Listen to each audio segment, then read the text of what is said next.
Bismillahirrahmanirrahim. Assalamualaikum warahmatullahi wabarakatuh. Alhamdulillah wa syukurillah wa ni'matillah wa la hawla wa la quwwata illa billah. Langsung saja saya di sini dari kelompok 6 akan menyampaikan yaitu yang berjudul berdamai dengan kenyataan atau yang disebut reality negotiation. Secara definisi, berdamai dengan diri sendiri dapat diartikan sebagai proses penerimaan terhadap hal-hal yang sedang terjadi saat ini. Atau bisa pula diartikan sebagai penerimaan atas diri kamu sepenuhnya, termasuk semua kelemahan, kelebihan, serta kesalahan-kesalahan yang pernah kamu perbuat. Kebanyakan diri kita terlalu fokus melihat pada kekurangan yang kita miliki dan terlalu mengingat banyak pengalaman masa lalu yang menyakitkan. Entah itu tentang kegagalan, rasa kecewa, putus asa, dan hal-hal tidak menyenangkan lainnya. Berbagai hal tersebut tanpa disadari membuat kita terlalu menjadi pribadi yang tidak mencintai diri sendiri. Semakin sedikit kamu mencintai diri sendiri, menghargai diri sendiri, mendengarkan diri sendiri, memahami diri sendiri, maka semakin bingung, kesal, marah, dan frustasi dalam menjalankan hidupmu. Dengan luka masa lalu yang masih membekas, apapun yang kamu jalani pasti akan terasa lebih berat dan sulit, karena dirimu belum sepenuhnya sembuh dan menerima masa lalumu sendiri. Inilah sebabnya penting untuk berdamai dengan diri sendiri. Dr. Jamie Ardian menyimpulkan bahwa berdamai dengan diri sendiri bisa dipahami sebagai penerimaan akan kondisi saat ini. Berdamai dengan diri sendiri adalah sebuah proses dalam kehidupan. Di sini kita harus menerima kenyataan, kelemahan, dan kelebihan diri sendiri untuk membantu berproses berdamai dengan diri sendiri. Setiap manusia juga memiliki tugas untuk bertumbuh bukan menjadi sempurna, karena tidak ada yang pasti di masa depan dan tidak ada yang baru di masa lalu.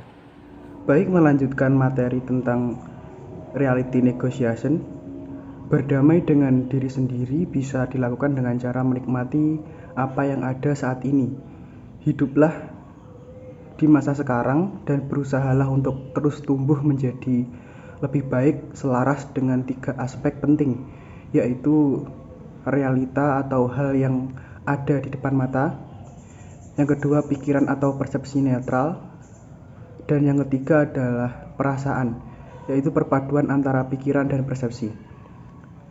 Ada beberapa hal penting yang bisa dilakukan untuk benar-benar membuat hati dan pikiran terasa damai, tenang, dan lega. Yang pertama, mulailah dengan percaya pada diri sendiri. Kurangi perasaan ragu dan kuatkan keyakinan pada diri sendiri. Ini bisa dipraktikkan dengan cara memberanikan diri melakukan hal-hal yang selama ini ditakutkan. Bila nantinya membuat kesalahan, biarlah semua jadi pembelajaran. Kita juga mesti lebih peduli pada diri sendiri. Terdengar mudah, tetapi kadang sulit untuk dilakukan. Cobalah memikirkan diri sendiri, melakukan hal-hal yang baik pada diri sendiri, memilih hal-hal yang menyenangkan, membuang jauh hal-hal negatif, serta berani menolak sesuatu yang tak diinginkan. Bila kita termasuk orang yang ambisius, tetapi kemudian ambisi menyakiti diri kita sendiri, cobalah memikirkan kembali hal ini. Kenali kapasitas diri dan pahami bahwa tak semua hal bisa dikendalikan, tak semua rencana bisa berhasil, dan jangan selalu menyalahkan diri sendiri atas hal-hal yang kurang sempurna. Selalu ingat bahwa kesalahan merupakan hal wajar dan semua orang pun pernah melakukannya. Berlarut-larut dalam kesalahan, kesedihan, dan penyesalan hanya akan membuat Anda tak bahagia. Yang terakhir adalah kesimpulan. Berdamai dengan diri sendiri dapat diartikan sebagai proses penerimaan terhadap hal-hal yang sedang terjadi saat ini. Berdamai dengan diri sendiri bisa dilakukan dengan cara menikmati apa yang ada saat ini. Hiduplah di masa sekarang dan berusahalah untuk terus tumbuh menjadi lebih baik selaras dengan 3 aspek penting, yaitu realita atau hal yang ada di depan mata, pikiran atau persepsi netral, dan perasaan yaitu perpaduan antara pikiran dan persepsi.